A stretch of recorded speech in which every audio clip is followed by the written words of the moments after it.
स्वयमेव मृगेंद्रता।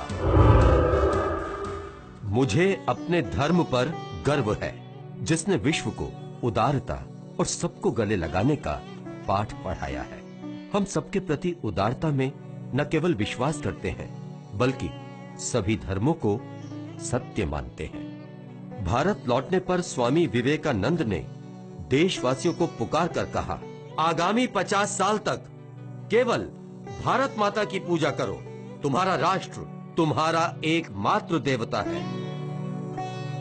यह संदेश राष्ट्रीय स्वयंसेवक संघ के संस्थापक डॉक्टर केशव बलिराम हेडगेवार के जीवन कार्य का आधार बन गया। जब अंग्रेज सरकार ने वंदे मातरम नारा लगाने की मनाही कर दी, केशव ने अपने सहपाठियों के साथ स्कूल इंस्पेक्टर का वंदे मातरम के नारों से स्वागत कर अपनी संगठन कुशलता और अटूट देशभक्ति का परिचय दिया। कलकत्ता के नेशनल कॉलेज ऑफ मेडिसिन में पढ़ते समय दामोदर नदी में भयानक बाढ़ आने पर उन्होंने रामकृष्ण आश्रम के माध्यम से बाढ़ पीड़ितों की सेवा की।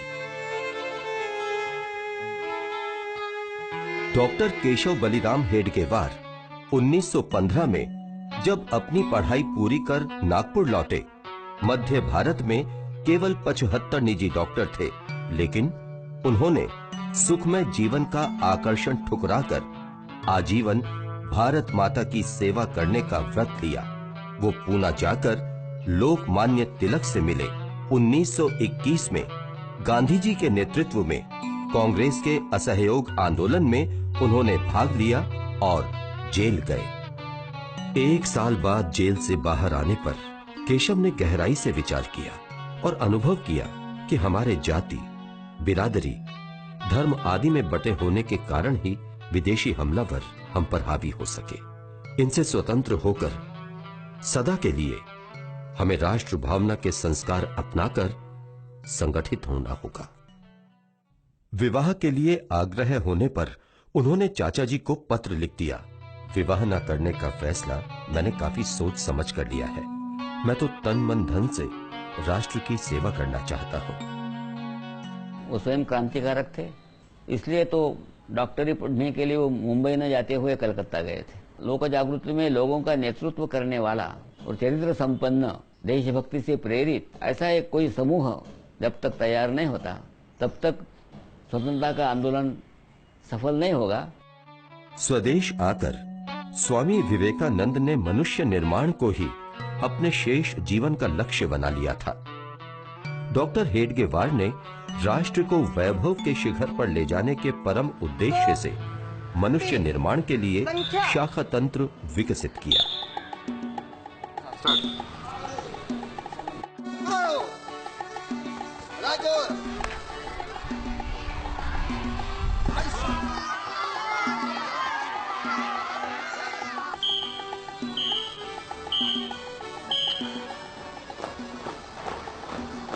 शिवाजी का नाम किस किसने सुना आपने यहाँ से?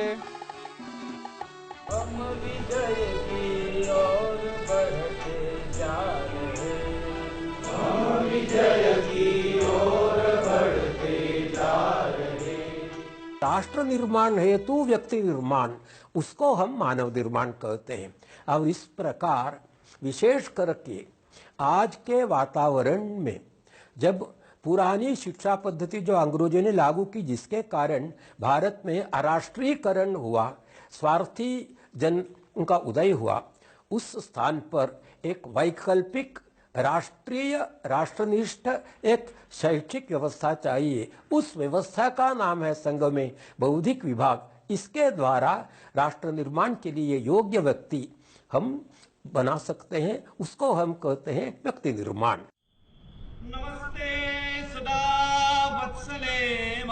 शाखा के अंत में मातृभूमि को नमन और मातृभूमि के लिए जीवन उत्सर्ग करने का संकल्प लेने के बाद परमेश्वर के जिस काम को करने के लिए हमने कमर कसी है, उसे पूरा करने के लिए अजेय शक्ति, विशुद्धशील ज्ञान, वीर व्रत और अक्षय ध्येय निष्ठा, ये 5 गुण हम भगवान से मांगते हैं। और फिर उनके आशीर्वाद से हमारी विजयशालिनी संगठित कार्यशक्ति अपने इस राष्ट्र को परम वैभव की स्थिति में ले जाने में अतीव समर्थ हो, ऐसी कामना करते हैं। महाराष्ट्र के बाहर संघ की पहली शाखा बनारस हिंदू विश्वविद्यालय में भैया जी दाणी द्वारा शुरू की गई। 24 वर्षीय प्राध्यापक माधवराव सदाशिवराव गोलवलकर ने 1930 से इस शाखा में आना शुरू किया। बनारस से नागपुर लौटने के बाद 1936 में बिना किसी को बताए माधव सारगाछी आश्रम चले गए और वहां उन्होंने स्वामी रामकृष्ण परमहंस के शिष्य और स्वामी विवेकानंद के गुरु भाई स्वामी अखंडानंद की अनन्य निस्वार्थ सेवा कर उनसे दीक्षा ली। 1937 में माधवराव इस अनुभूति के साथ नागपुर लौटे कि जो कार्य स्वामी विवेकानंद द्वारा 1897 में स्थापित किए गए रामकृष्ण मिशन द्वारा आध्यात्मिक क्षेत्र में हो रहा था, उसे ही राष्ट्रीय स्वयंसेवक संघ द्वारा लौकिक जीवन में उतारने का प्रयत्न किया जा रहा था।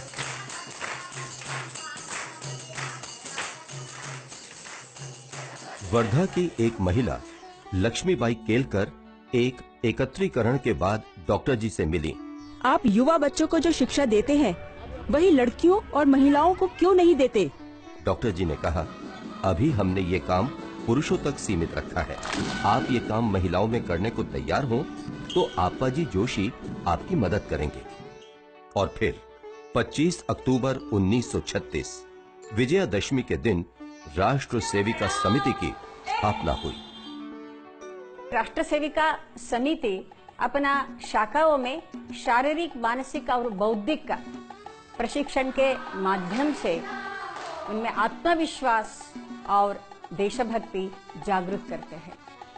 शारीरिक शिक्षण में दंड, योगासन, इसके माध्यम से उनका स्वसंरक्षण क्षमता बढ़ाता है और बौद्धिक प्रशिक्षण के माध्यम से अच्छे गुणों का निर्माण तथा देशभक्ति का निर्माण होता है। डॉक्टर जी ने कहा था, ये देश धर्मशाला तो नहीं है कि कोई भी आए और बिस्तर बिछाकर आसन जमा ले। जिनका इतिहास, परंपरा, धर्म, संस्कृति, विचारधारा तथा हित संबंध एक होते हैं, वे ही राष्ट्र कहलाते हैं। डॉक्टर जी द्वारा 1936 में दिल्ली भेजे गए 25 साल के वसंत राव ओक हिंदू महासभा भवन में रुके। पड़ोस में आसपास के युवक इकट्ठा होकर खेला करते थे। वसंत उनमें शामिल हो गए। जल्दी ही वहां संघ की शाखा लगने लगी। अगले साल कई दूसरे स्वयंसेवक आगे की पढ़ाई के लिए लाहौर, कराची, मद्रास, कलकत्ता, ग्वालियर, बिहार, आंध्र प्रदेश आदि में पहुंचे। राष्ट्र कार्य के लिए सुखमय जीवन का मोह त्याग कर नई नई जगहों पर पहुंचने वाले ये अच्छे पढ़े लिखे स्वयंसेवक प्रचारक कहलाए, जिनका काम था नई शाखाएं खोलना, पहले से चलती शाखाओं को मजबूत करना, नए लोगों को शाखा पर लाना और उनमें राष्ट्रभक्ति की भावना भरना। राष्ट्रीय स्वयंसेवक संघ के सभी सरसंघ चालक उच्च शिक्षा प्राप्त रहे हैं।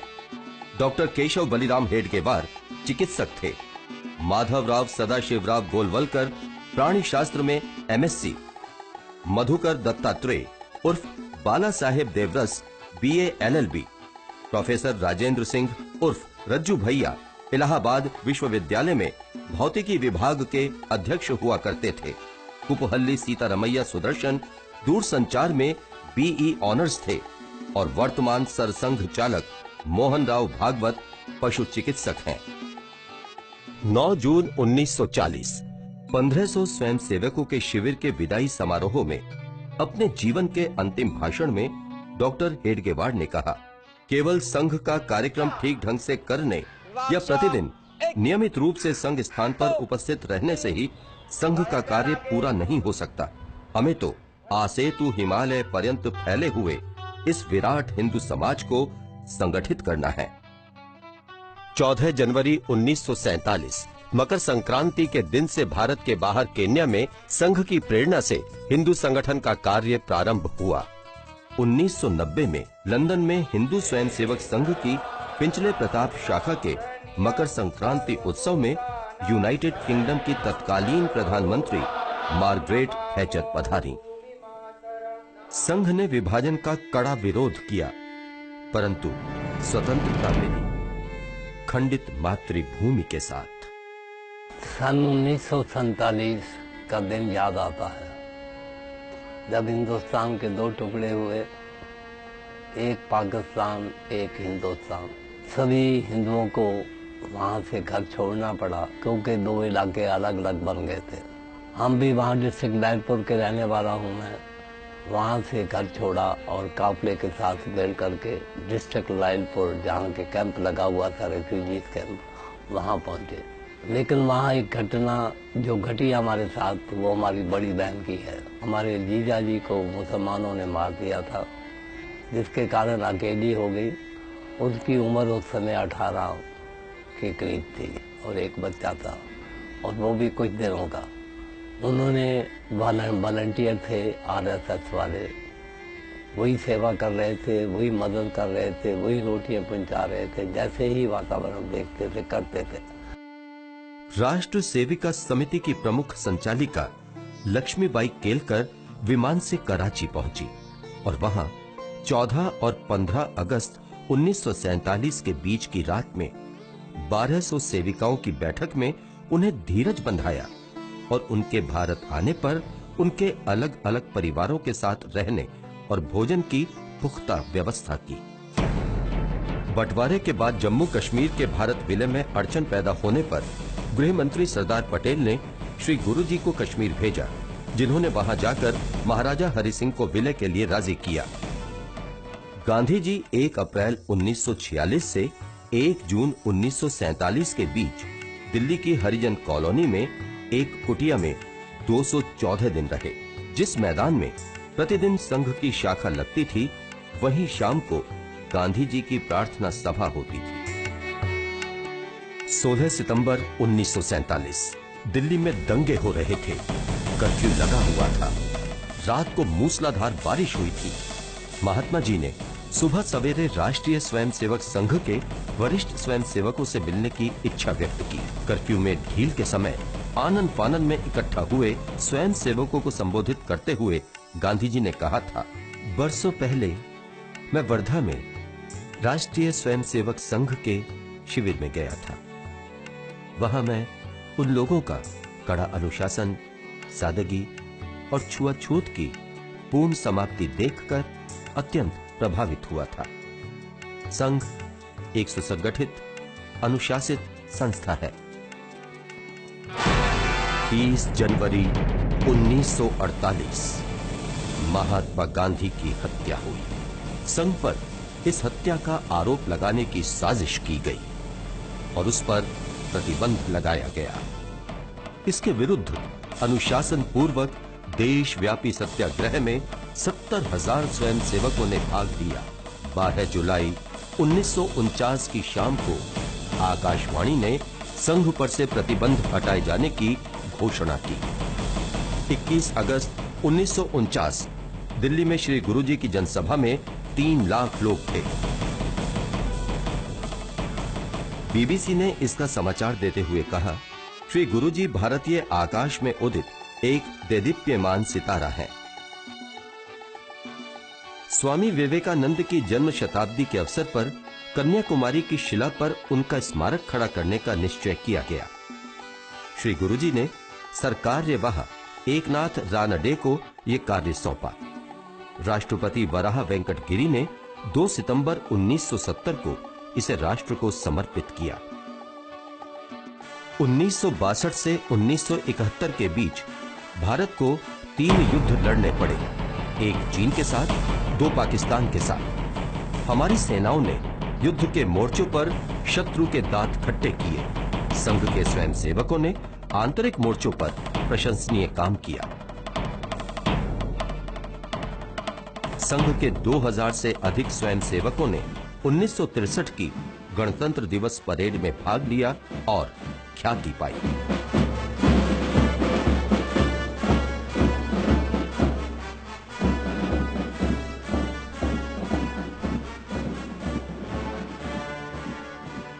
उन्नीस के भारत पाक युद्ध के समय प्रधानमंत्री लाल बहादुर शास्त्री द्वारा बुलाई गई एक आपात बैठक में एक नेता द्वारा आपकी सेना ऐसे शब्द कहने पर श्री गुरुजी ने उन्हें स्पष्ट शब्दों में खड़काया, सेना किसी अन्य देश की नहीं है, भारत की है, अपनी सेना कहें। 1964 श्री गुरुजी के प्रयासों से बंबई के संदीपनी आश्रम की एक बैठक में विश्व हिंदू परिषद का गठन हुआ। उडुपी में विश्व हिंदू परिषद के सम्मेलन में जनरल करियप्पा की गौरवमयी उपस्थिति में धर्माचार्यों ने एक मत से घोषणा की कि हमारे शास्त्रों के अनुसार छुआछूत अथवा किसी प्रकार की ऊंच नीच का कोई औचित्य नहीं है। सामाजिक समरसता का मतलब होता है समाज के अंदर जो जाति भेद अस्पृश्यता है, इसके ऊपर उठकर सभी ने एक दूसरे के साथ बंधु भाव से समानता का व्यवहार करना। वैसे देखा जाए तो राष्ट्रीय स्वयंसेवक संघ के काम में संघ के प्रारंभ से ही समरसता का भाव है। समरसता का काम जो है वो दो स्तर पर करना पड़ता है। एक तो सवर्ण बांधवों को यह समझाना पड़ता है कि ये सारे हमारे बंधु है, इनके साथ इस प्रकार का दुर्व्यवहार नहीं करना चाहिए। और दलित पिछड़ी जातियों को भी ये कहना पड़ता है कि हम सब एक ही समाज के हैं, एक दूसरे के साथ हमको मिल मिलकर रहना है। 1975 देश में आपात स्थिति की घोषणा कर हजारों विरोधियों को प्रधानमंत्री इंदिरा गांधी ने जेल में डाल दिया। राष्ट्रीय स्वयंसेवक संघ के तृतीय सर संघ चालक बाला साहेब देवरस गिरफ्तार कर लिए गए और 4 जुलाई को संघ पर प्रतिबंध लगा दिया गया। 4 दिसंबर 1976 के लंदन के प्रसिद्ध साप्ताहिक द इकोनॉमिस्ट में तानाशाही के विरुद्ध इस आंदोलन को दुनिया का अकेला गैर वाम क्रांतिकारी बल बताया गया। ये आंदोलन संघ के दसियों हजार कार्यकर्ताओं द्वारा चलाया जा रहा है। इंदिरा गांधी की तानाशाही के खिलाफ सर्वोदयी नेता जयप्रकाश नारायण के नेतृत्व में लोक संघर्ष समिति के नाम से अभूतपूर्व सत्याग्रह हुआ। संघ के स्वयंसेवकों के साथ साथ हजारों लोग जेल गए। 1977 इंदिरा गांधी की घोर पराजय, लोकतंत्र की बहाली के बाद संघ पर से प्रतिबंध हटा लिया गया।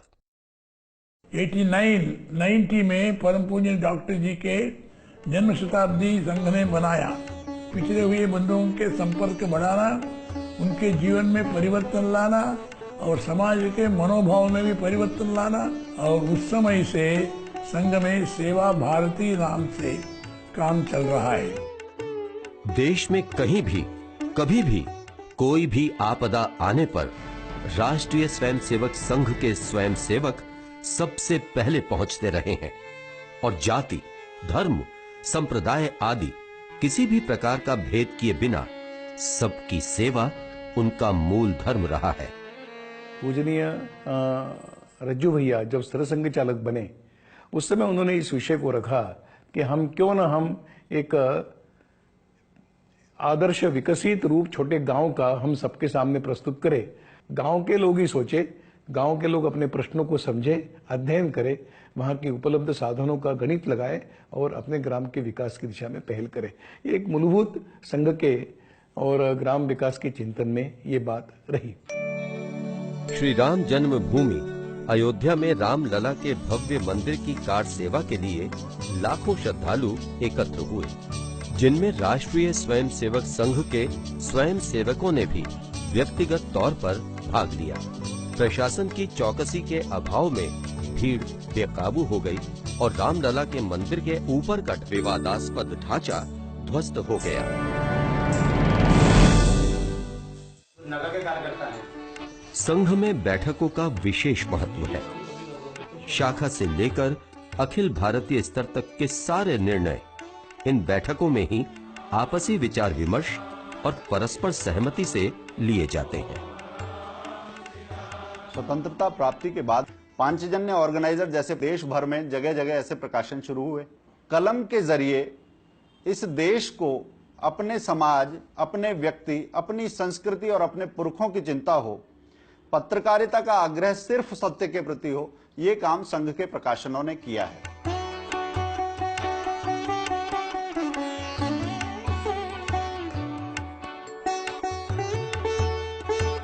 स्वामी विवेकानंद के विचारों से अनुप्राणित होकर उसको साकार करने का तरीका है राष्ट्रीय स्वयंसेवक संघ।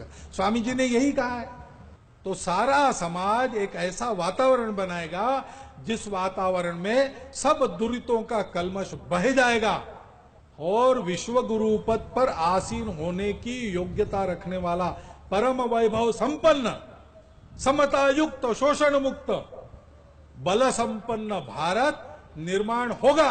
अवश्यम भावी है, कोई रोक नहीं सकता इस ताकत को। और इसलिए अपने सामने कर्तव्य है। उस कर्तव्य का निर्देश हमको स्वामी विवेकानंद जी ने दिया है। उन्होंने कहा था, उत्तिष्ठत जागृत प्राप्य वरान निबोध। उठो, जागो, और जब तक लक्ष्य प्राप्ति होती नहीं तब तक रुको मत। यानी लक्ष्य प्राप्ति का संकल्प मन में लेकर चलते रहो।